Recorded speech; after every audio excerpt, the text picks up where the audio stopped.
ಕ್ಷಣದ 25 ಸುದ್ದಿಗಳನ್ನು ಕ್ವಿಕ್ ಆಗಿ ನೋಡೋಣ.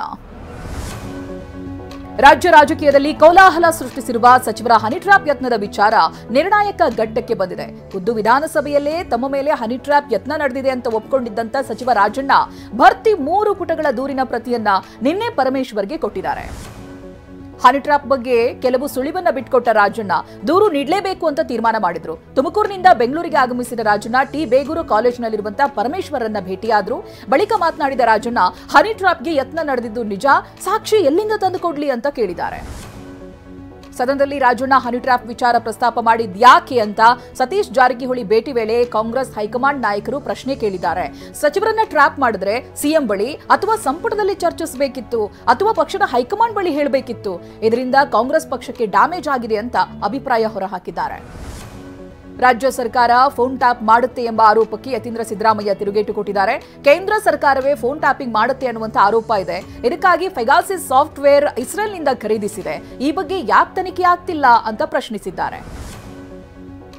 ನಾಳೆ ಸಿಎಂ ಸಿದ್ದರಾಮಯ್ಯ ನೇತೃತ್ವದಲ್ಲಿ ಸಚಿವ ಸಂಪುಟ ಸಭೆ ನಡೆಯಲಿದೆ. ವಿಧಾನಸೌಧದಲ್ಲಿ ಕ್ಯಾಬಿನೆಟ್ ಮೀಟಿಂಗ್ ಸಭೆ ನಡೆದಿದೆ. ಈಗಾಗಲೇ ಕೋಲಾಹಲ ಎಬ್ಬಿಸಿರುವಂತಹ ಹನಿ ಟ್ರ್ಯಾಪ್ ವಿಚಾರವು ಸಚಿವ ಸಂಪುಟ ಸಭೆಯಲ್ಲಿ ಚರ್ಚೆಯಾಗುವಂತ ಸಾಧ್ಯತೆ ಇದೆ. ಮಚ್ಚು ಹಿಡಿದು ರೀಲ್ಸ್ ಮಾಡಿದಂತ ಬಿಗ್ ಬಾಸ್ ಮಾಜಿ ಸ್ಪರ್ಧಿಗಳು ಜೈಲು ಪಾಲಾಗಿದ್ದಾರೆ. ಆರೋಪಿಗಳಾದ ರಜತ್ ಹಾಗೆ ವಿನಯ್ಗೆ 24ನೇ ಎಸಿಜೆಎಂ ಜಡ್ಜ್ ನ್ಯಾಯಾಂಗ ಬಂಧನಕ್ಕೆ ಒಪ್ಪಿಸಿ ಆದೇಶವನ್ನು ನೀಡಿದ್ದಾರೆ. ನ್ಯಾಯಾಂಗ ಬಂಧನದ ಹಿನ್ನೆಲೆ ರಜತ್ ಹಾಗೆ ವಿನಯ್ ಪರಪ್ಪನ ಅಗ್ರಹಾರ ಜೈಲು ಪಾಲಾಗಿದ್ದಾರೆ. ರಜತ್ನನ್ನ ಜೈಲಿಗೆ ಕಳಿಸಿ ಜಡ್ಜ್ ಆದೇಶ ಹೊರಡಿಸ್ತಾ ಇದ್ದಂತೆ ಸಂಬಂಧಿಕರ ಜೊತೆಗೆ ನಿಂತಿದ್ದಂತ ಪತ್ನಿ ಕಣ್ಣೀರು ಹಾಕಿದ್ದಾರೆ. ಇನ್ನು ಇಬ್ಬರು ಆರೋಪಿಗಳ ಪರವಾಗಿ ಜಾಮೀನು ಅರ್ಜಿಯನ್ನ ಸಲ್ಲಿಸಲಾಗಿದ್ದು ಇವತ್ತು ಕೋರ್ಟ್ನಲ್ಲಿ ಆರೋಪಿಗಳ ಜಾಮೀನು ಅರ್ಜಿಯ ವಿಚಾರಣೆ ನಡೆಯಲಿದೆ. ರೀಲ್ಸ್ಗೆ ಬಳಸಿದ್ದ ಒರಿಜಿನಲ್ ಮಚ್ಚು ಪತ್ತೆಯಾಗದ ಹಿನ್ನೆಲೆ ಬಸವೇಶ್ವರನಗರ ಠಾಣೆ ಪೊಲೀಸರು ಆರೋಪಿಗಳನ್ನ ಕಸ್ಟಡಿಗೆ ಕೇಳಿದ್ರು. ಆದರೆ 24ನೇ ಎಸಿಜೆಎಂ ಜಡ್ಜ್ ನ್ಯಾಯಾಂಗ ಬಂಧನಕ್ಕೆ ಒಪ್ಪಿಸಿ ಆದೇಶ ನೀಡಿದ್ದಾರೆ. ಇದಕ್ಕೂ ಮುನ್ನ ಕೆಸಿ ಜನರಲ್ ಆಸ್ಪತ್ರೆಯಲ್ಲಿ ರಜತ್ ಹಾಗೆ ವಿನಯ್ಗೆ ವೈದ್ಯಕೀಯ ಪರೀಕ್ಷೆಯನ್ನು ಮಾಡಿಸಲಾಯಿತು. ಬೆಂಗಳೂರಿನ ಪುಲಿಕೇಶಿ ನಗರದ ಕಾಕ್ಸ್ ಟೌನ್ನ ಅಪಾರ್ಟ್ಮೆಂಟ್ನಲ್ಲಿ ಸಿಲಿಂಡರ್ ಸ್ಫೋಟಗೊಂಡು ಇಬ್ಬರಿಗೆ ಗಾಯವಾಗಿದೆ.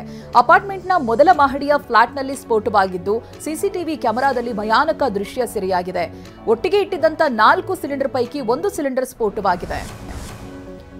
ಬೆಂಗಳೂರಿನಲ್ಲಿ ಎಸಿಪಿ ಎಸ್ಆರ್ ತನ್ವೀರ್ ಲೋಕಾಯುಕ್ತ ಬಲೆಗೆ ಬಿದ್ದಿದ್ದಾರೆ. ಸಿಬ್ಬಂದಿ ಮೂಲಕವಾಗಿ ಲಂಚ ಸ್ವೀಕರಿಸ್ತಾ ಇದ್ದಾಗ ಈಶಾನ್ಯ ವಿಭಾಗದ ಸೈಬರ್ ಕ್ರೈಂ ಠಾಣಾ ಎಸಿಪಿ ತನ್ವೀರ್ ಲೋಕಾಯುಕ್ತ ಅಧಿಕಾರಿಗಳ ಕೈಯಲ್ಲಿ ಲಾಕ್ ಆಗಿದ್ದಾರೆ.